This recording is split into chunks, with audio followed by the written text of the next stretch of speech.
Si el grano de trigo no cae en la tierra y muere, queda solo, pero si muere, lleva mucho fruto.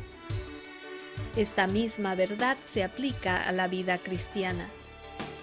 En el curso Una salvación tan grande, el doctor Ernesto Johnson trata con la experiencia de la salvación y el proceso de desarrollo en la vida del creyente.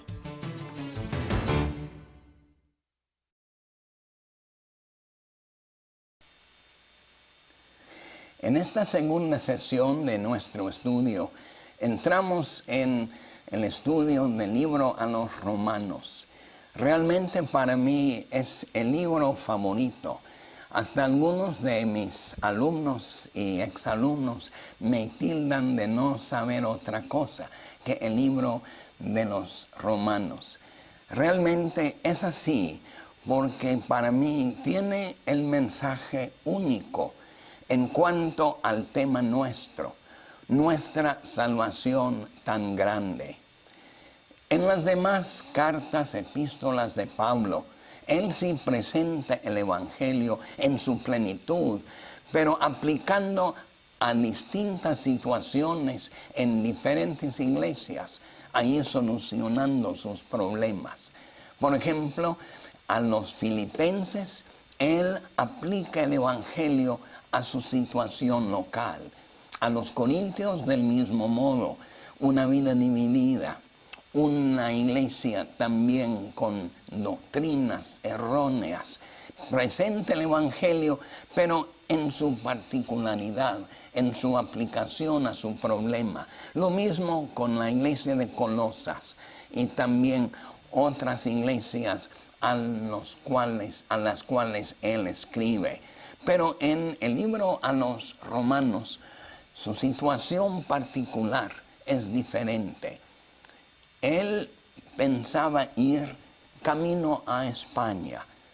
Una de sus ambiciones desde mucho tiempo atrás era ir a Roma, la capital. Así defender el Evangelio bajo la sombra del gran emperador. Ya que él no había pasado por Roma, pero iba a pasar. Él quería enviar de antemano una defensa de su mensaje apostólico. Y por eso él se sienta y con la inspiración del Espíritu Santo toma la pluma y él empieza a defender, a definir, a describir y a desarrollar en su totalidad el mensaje que él predicaba a los gentiles. Y por eso no con una aplicación particular, sino con una aplicación general. Y por eso empieza él a desarrollar el tema del Evangelio, en primer lugar, teológicamente. Es decir, empezando con la justicia de Dios, pasando a la ira de Dios, la condena de Dios del hombre, la provisión de la salvación en capítulo 3, la gloria de la justificación, el mucho más de la santificación, hacia también por fin la glorificación. En capítulos 9, 10 y 11, él toma un vistazo panorámico de lo que han sido los decretos de Dios, desde escoger a su pueblo Israel hasta la llegada de los gentiles. Y en el resto del libro, de 12 en adelante, él da aplicaciones generales para la vida cristiana. Pero Romanos 1 a 8 ocupa un lugar muy especial en que teológicamente él va delineando su mensaje. Pero no tan solo teológica, sino también lógicamente. Él desarrolla su mensaje. Por ejemplo, empezando con la condenación, la culpa que el incrédulo siente. El gentil en capítulo 1, el judío en capítulo 2. Pero después de esa culpa disipada, ahora presenta la justificación. Ahora acepto ante Dios. Ya no es impío, sino el impío que cree. Ya justificado, ya con entrada en la mera presencia de Dios, entra en unión con Cristo. Y por eso Pablo va marcando así los pasos. Pero no tan solo lógica, sino cronológicamente, en el sentido de que él va notando las etapas en la vida del creyente. Pasa de la condenación a la aceptación y luego allí a la santificación como un progreso. Y en Romanos 7 a la lucha consigo mismo, con también la autocondenación, pero por fin saliendo realmente en capítulo 8 victorioso, más que vencedor. Digo también que en esta trayectoria doctrinal, desde Romanos 1 a Romanos 8, ninguna doctrina importante se omite, ninguna doctrina fuera de su lugar. Y por eso puede ir marcándonos el cómo es la vida cristiana. En la primera sesión notamos la invitación, pero también con esa invitación acompañada de un llevar el yugo, un aprender de él, pero también con una hermosa promesa de descanso. Y también vimos la centralidad de la cruz. Por eso Pablo ahora toma lo que es lo dicho por Jesús y lo pone dentro de esta defensa del Evangelio. Si uno lee capítulo 1, pronto llega a versículo 16, donde se cambia el ambiente. Versículo 17 también, que va un paso más allá. Déjeme leer lo que es realmente el contexto previo.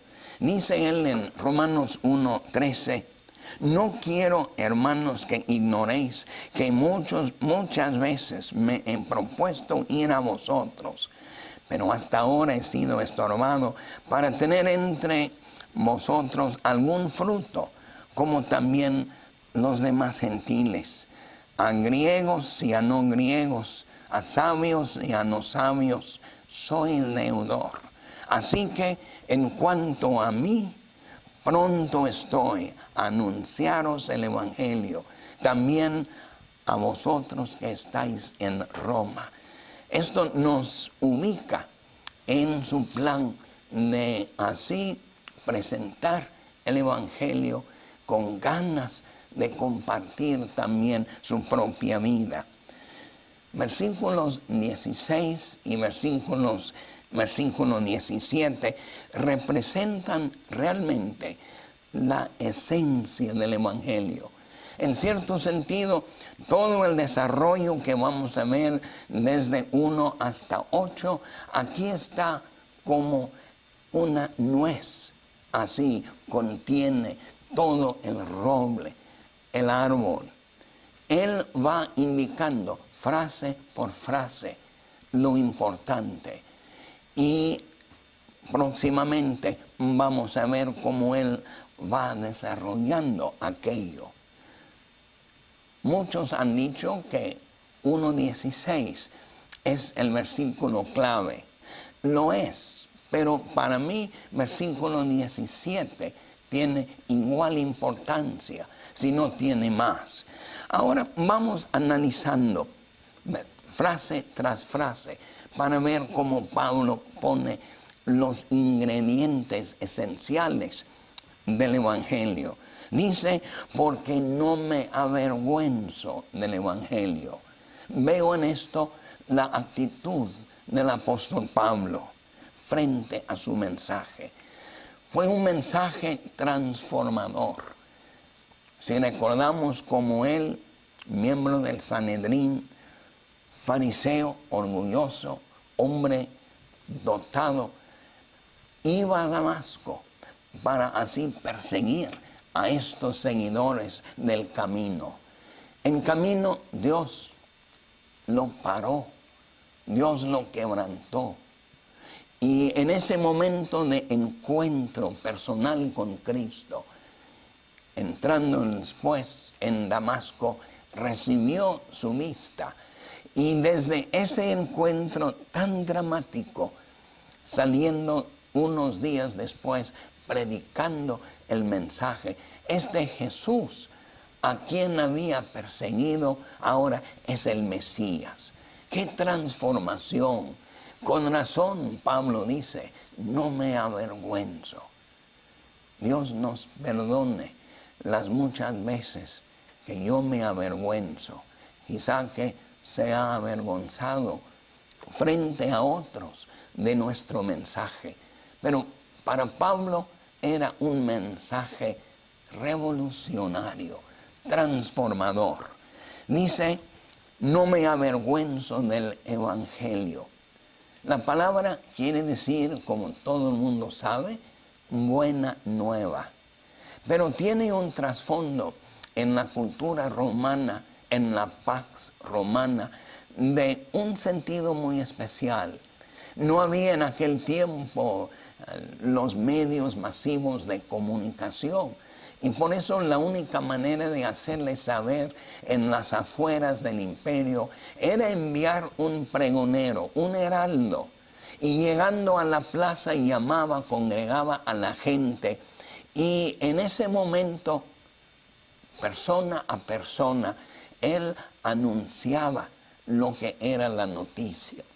No era así el pronóstico del día, del clima, no anunciando quizá el nacimiento del hijo del emperador o del último triunfo de Julio César allá contra los enemigos del imperio, o promulgando una nueva ley que pudiera traer beneficio a los ciudadanos.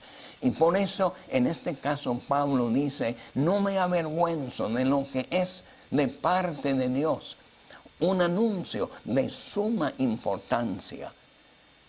Buena nueva es lo que nuestro mundo necesita. Buena nueva es lo que necesito y necesita usted. Pero él sigue diciendo, es buena nueva porque es poder de Dios. La palabra es dunamis, o que realmente implica, como nos sirve, dinamita, poder explosivo. Yo veo en esto el resultado en quien cree del Evangelio. Ese tremendo resultado, tomando la materia prima de Adán, hombre orgulloso, rebelde, vil, impuro, pero transformado en un santo, uno que manifiesta la humildad, la mansedumbre, la fe y también la templanza. Tal es el poder del Evangelio. Dijo Jesús, conoceréis la verdad y os hará libres. La verdad del Evangelio tiene en sí poder para transformar hasta los defectos más profundos, más arraigados de nuestro propio ser.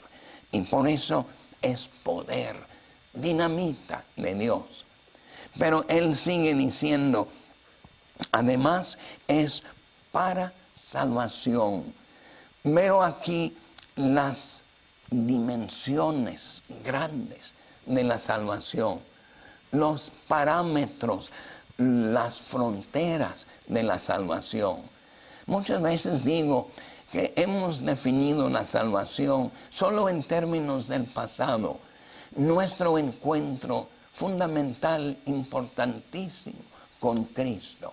Ese encuentro que marcó el principio. Pero la salvación abarca, sí, ese punto de partida, perdón de nuestros pecados, justificación, pero también la salvación, la buena nueva, tiene que ver con hoy día, que Dios me está salvando, librándome de la dinámica de esa naturaleza orgullosa. Me permite ir triunfando en cada área de mi vida, dejando que Cristo more en mí. El Evangelio es Cristo en nosotros, esperanza de gloria. Para mí el vivir es Cristo y morir ganancia. Cuando Cristo en nuestra vida, dice, también apareceremos con Él. Colosenses 3:3. Y por eso Pablo dice, ya no vivo yo, mas vive Cristo en mí. Y por eso la salvación con el aspecto pasado, libres de la culpa una vez para siempre, pero el Espíritu Santo librándonos actualmente de ese poder de nuestra vida vieja, el mal genio que todavía nos arrastra. Pero también la dimensión de la salvación es el futuro glorioso, la bienaventuranza de su venida, cuando Él nos dé un cuerpo glorificado. Tal es la salvación, abarca desde el pasado hasta el futuro. Pero si uno toma muy en cuenta los libros del Nuevo Testamento, el énfasis cae en la obra ahora mismo. Y en nuestro estudio de la vida espiritual vamos enfatizando muy profundamente lo que es la obra actual. Y por eso Pablo dice, no me avergüenzo del Evangelio, porque es poder de Dios para salvación en su plenitud, de victoria en victoria, de gloria en gloria, siendo transformados a la misma imagen de Dios. Segunda a Corintios 3:18. Pero dice, hay una condición para todo aquel que cree, poniendo muy sencillamente la única condición, confiar en Él. No depender de nosotros, sino depender de Él. La fe viene siendo el único medio.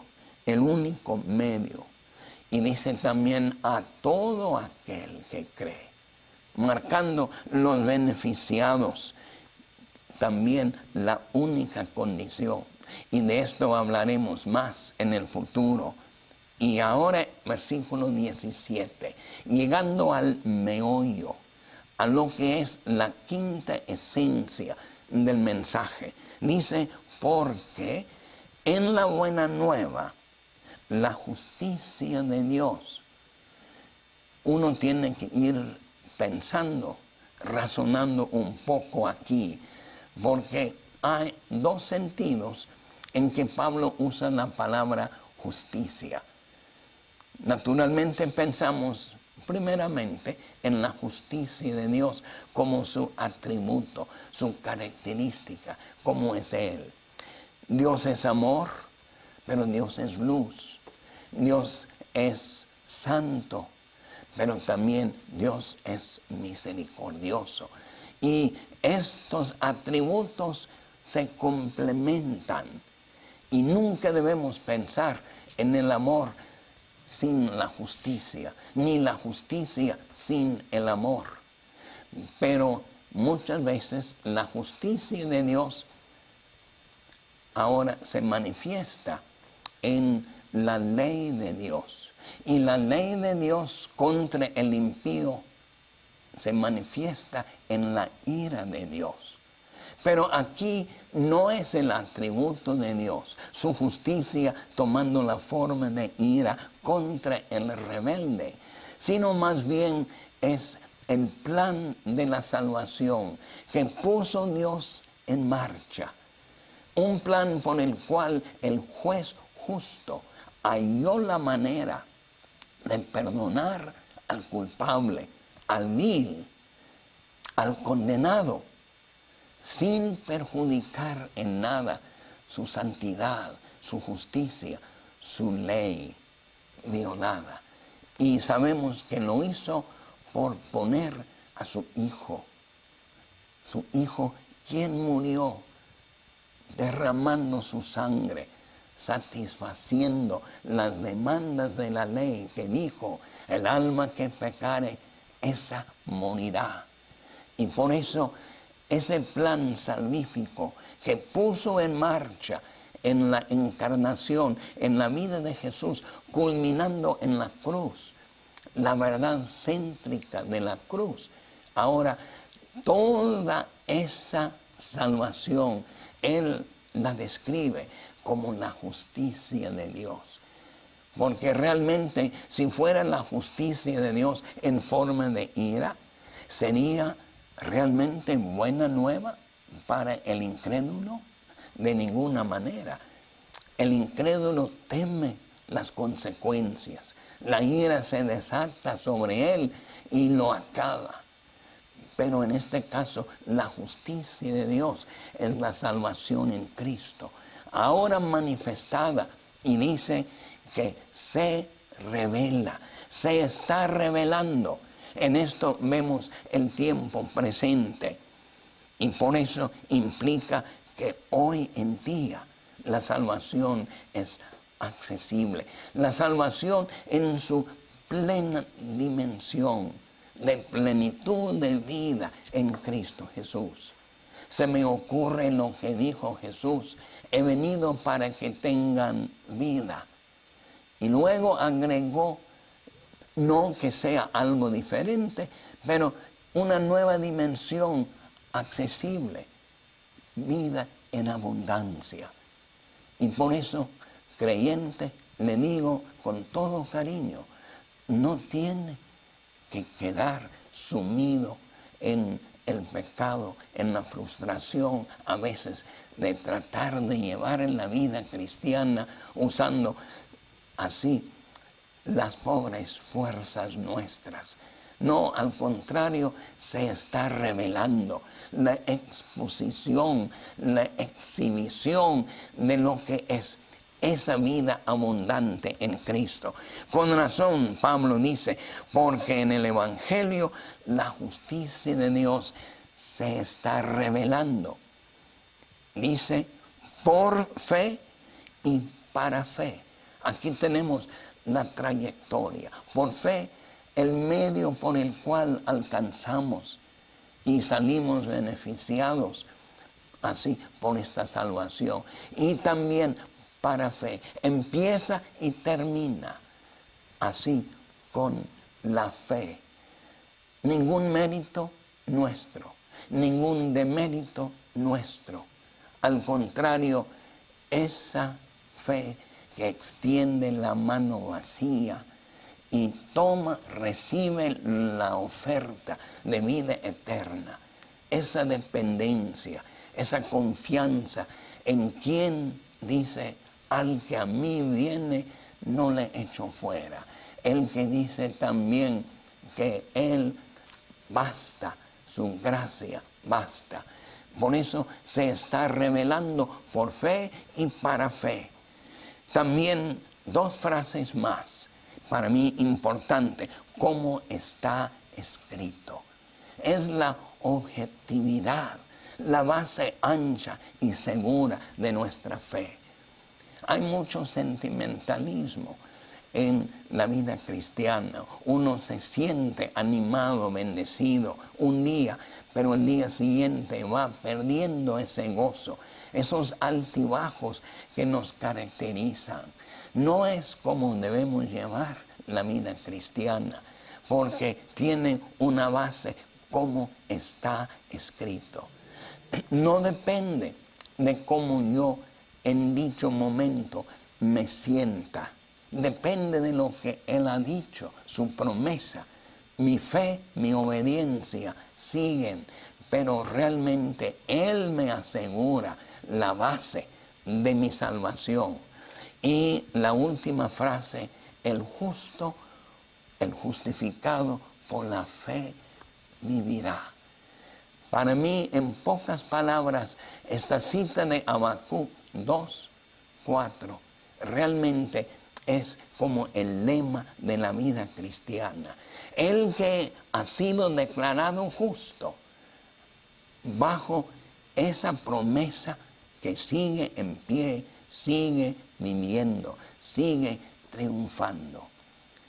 Por eso la base de la vida cristiana tiene una base firme, una base estable. Nos toca a nosotros decir con Pablo, no me avergüenzo del Evangelio, porque es dunamis, dinamita, para salvación a todo aquel que cree, porque se está revelando la justicia de Dios.